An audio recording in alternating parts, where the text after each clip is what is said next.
She walked into the classroom quietly, her steps soft, almost unnoticed. Dressed in a simple, worn-out sweater and jeans, she didn't look like someone who would stand out. Some students barely glanced at her. Others chuckled under their breath. To them, she was just the quiet new girl, shy, maybe a little odd, and definitely not someone who belonged in an advanced calculus class. But that didn't stop them from targeting her. It started as a joke. A few students, trying to show off, handed her a complex calculus problem on the board, the kind that even the top students would hesitate to solve on the spot. They expected her to freeze, to stumble, to embarrass herself. After all, who would imagine that this simple-looking girl could even understand calculus, let alone solve it? The teacher paused, watching the scene unfold. The rest of the class leaned in, smirking, whispering, waiting for her to fail.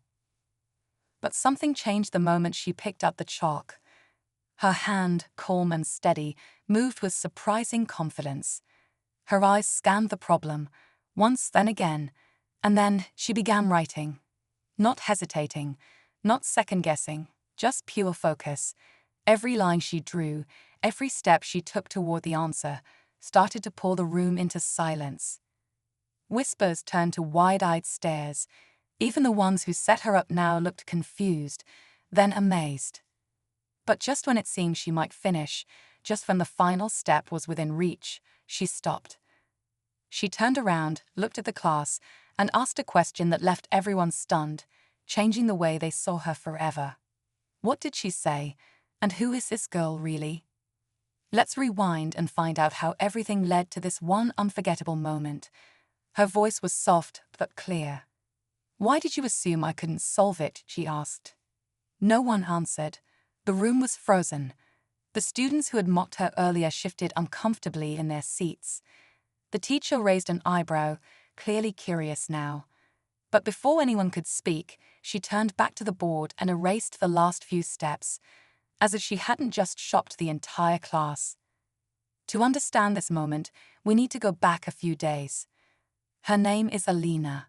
She had just transferred to this school.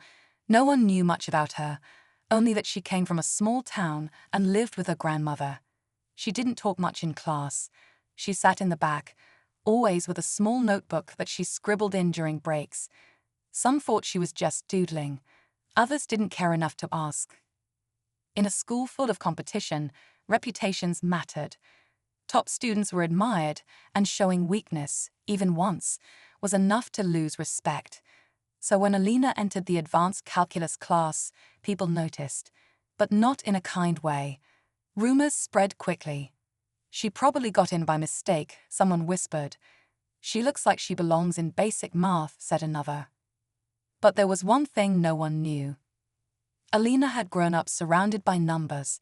Her father, before he passed, had been a math professor. Late nights at the kitchen table, solving problems for fun, were her childhood. She never saw math as pressure. It was peace. A quiet puzzle she could always count on. Still, she never bragged, never raised her hand, and that mystery only made people underestimate her more. Until now. Because in that moment at the board, something shifted, and the question still echoed in everyone's mind. Who was this girl really, and what else was she hiding? The whispers didn't stop after that class. In fact, they only grew louder. Some students were impressed, others annoyed. For those used to being praised for every right answer, Alina's sudden spotlight felt like a threat. Especially for Mira, the top student who had always been first in math. She'd watched Alina solve that calculus problem with quiet disbelief. It wasn't just that Alina got it right, it was how easily she did it. No panic, no hesitation, just calm, focused logic. That confidence was hard to ignore. Mira wasn't used to being second. So the next day, she made sure Alina got called to the board again. This time with a problem so layered even a teacher paused before handing it over. "Let's see what you've got," Mira said casually, her voice hiding a challenge. Alina didn't flinch. But what most people didn't see was that she had paused, not out of fear, but because she was thinking about her father. He used to tell her, math isn't about proving others wrong, it's about understanding. Yet here she was, caught in a silent competition she never asked for. As she worked through the steps, eyes burned into her back. The pressure wasn't from the numbers, it was from the tension building in the room. Every correct move she made only deepened the divide. Some students started whispering that maybe she had some secret tutor. Others thought she was just showing off. But Alina wasn't the only one facing pressure. Mira's friends began comparing her to Alina, and she hated it. Her pride was slowly turning into something darker, something closer to resentment. Meanwhile, the teacher, Mr. Collins, had started watching Alina more closely, not with suspicion, but with curiosity. He saw something others didn't, and he had questions of his own. Because Alina's presence wasn't just stirring up the class, it was about to shake the whole school. The school hallways started to buzz like never before. Alina had become the topic of every conversation. Some called her a genius. Others still thought it was just luck. But one thing was clear: she had changed the balance. Students who once led in class now felt unsure. Even teachers had started paying closer attention. Her quiet presence had flipped the script, and not everyone was happy about it. Mira, especially, wasn't letting it go. A week after the second classroom moment, the school announced a surprise math challenge, a teen competition hosted by the department. It was meant to be friendly, just a way to prepare for regionals. But behind the scenes, Mira had pushed for it. She wanted a public stage. She wanted to win back her crown. When the teams were posted, Mira's heart sank. Alina had been placed on hers. It was supposed to be her moment to shine. Instead, now she'd have to work side by side with the very girl she saw as a rival. Their group also included Daniel, a laid-back kid who was strong in logic puzzles, and Priya, known for her speed in mental math. Everyone noticed the tension between Alina and Mira, but no one said it out loud. As the competition day approached, things got worse. Mira refused to work with Alina during practice sessions, often correcting her out loud, even when she was right. Alina didn't argue. She just listened, adjusted, and kept solving problems with quiet focus. The tension grew thicker with every meeting. Then came the night before the competition. Alina stayed behind after class, sitting alone with Mr. Collins. He had noticed her slipping away during breaks, solving complicated problems in her notebook, far beyond what the class had been taught. That night, he finally asked, "Where did you really learn all this?" Alina looked up, and for the first time she hesitated to answer. Outside the classroom, Mira was standing in the hallway, listening. Alina looked down at her notebook, then back at Mr. Collins. Her voice was quiet. "I didn't learn it in school. My dad taught me, before he passed." There was a long pause. He used to give lectures at university. I'd sit in the back and copy every formula, every step. It was our thing.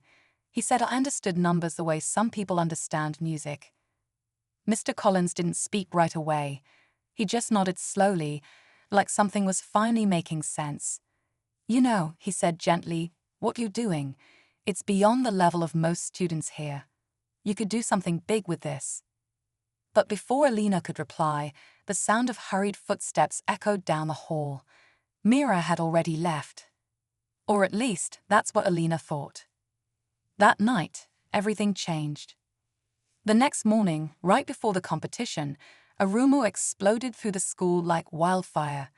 Someone had leaked screenshots from a fake profile claiming Alina had been getting help online, copying answers from secret forums, even hiring a tutor. No one knew where the screenshots came from, but they were everywhere. And just like that, the girl everyone whispered about for her brilliance was now being accused of cheating. Alina was called into the principal's office. The competition was delayed. Her teammates sat in silence, not knowing what to believe. Even Daniel and Priya, who had trusted her, looked confused. Mira stayed quiet. Mr. Collins stepped in, trying to calm the chaos, but the damage had already started. Whispers turned to stares, respect turned to doubt, And for the first time since she arrived, Alina didn't seem calm. She looked like someone who might finally break. But deep inside that silence, something was shifting. Because Alina wasn't just going to defend herself, she was about to prove something no one could deny. The principal's office was cold and quiet. Alina sat across from Mr. Collins and two administrators, the printed screenshots on the desk between them. Her hands were folded, her expression calm, but her eyes carried something different now, not fear, but focus. Mr. Collins cleared his throat. "Alina, we need to ask. Did you use outside help? Is any of this true?" She didn't blink. "No, I've never cheated." The principal sighed, unsure. "These images are concerning. If we can't verify the truth, you may be disqualified from the competition." That's when Alina pulled out her notebook, old, worn, filled with page after page of handwritten equations, full solutions, and notes that stretched back for years. She flipped through the pages, showing the evolution of her thought process. Some were messy, others neatly boxed. Each formula told a story. Then she did something unexpected. She asked for a whiteboard. Without a word, she took a marker and recreated the exact problem from the leaked screenshot, only this time, solving it step by step, explaining every part out loud. The administrators watched in stunned silence. Even Mr. Collins leaned in. When she reached the final answer, she turned around slowly. "Anyone can copy a solution," she said, "but only someone who understands can explain it." There was no arguing that. An hour later, she was cleared, and the competition was back on. Her team walked into the packed auditorium, tension thick in the air. Mira sat beside her, silent. For the first time, she looked unsure. During the final round, a near-impossible question was dropped on the screen. Mira froze. Alina stepped up. With the clock ticking, she moved fast, calculating, simplifying, drawing connections most wouldn't even see. And just as the timer hit 0, she locked in the answer. The judges stared, then smiled. Correct. The room erupted. Alina had done it. She didn't just win back her name, she carried her whole team to victory. But just as everyone stood to applaud, Mira leaned over and whispered, "I never sent those screenshots." Alina turned slowly, confused. Then who did? That's when Mr. Collins walked over, holding a small flash drive. "Alina, we need to talk. There's something you should see." Back in the classroom, after the crowd had cleared, Alina sat across from Mr. Collins. The flash drive he held felt heavier than it should have.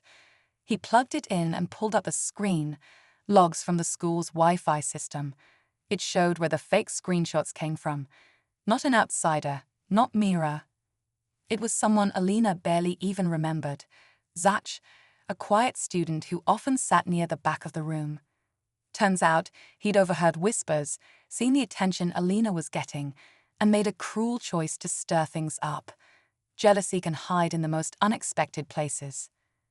The school handled it privately, quietly. Zach was suspended. Alina was officially cleared, her name restored. But that wasn't what mattered most to her. Mira found her outside after school, waiting under the fading sunlight.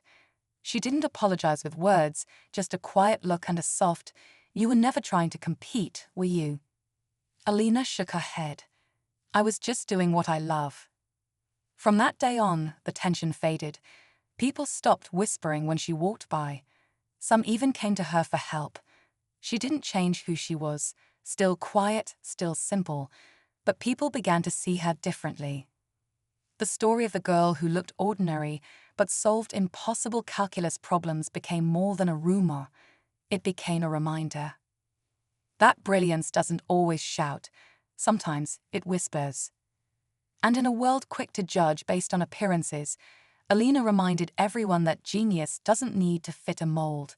It just needs a chance. In the end, she didn't just solve math problems. She solved something deeper, showing a classroom, a school, and maybe even a few watching from the sidelines that greatness can come from the most unexpected places.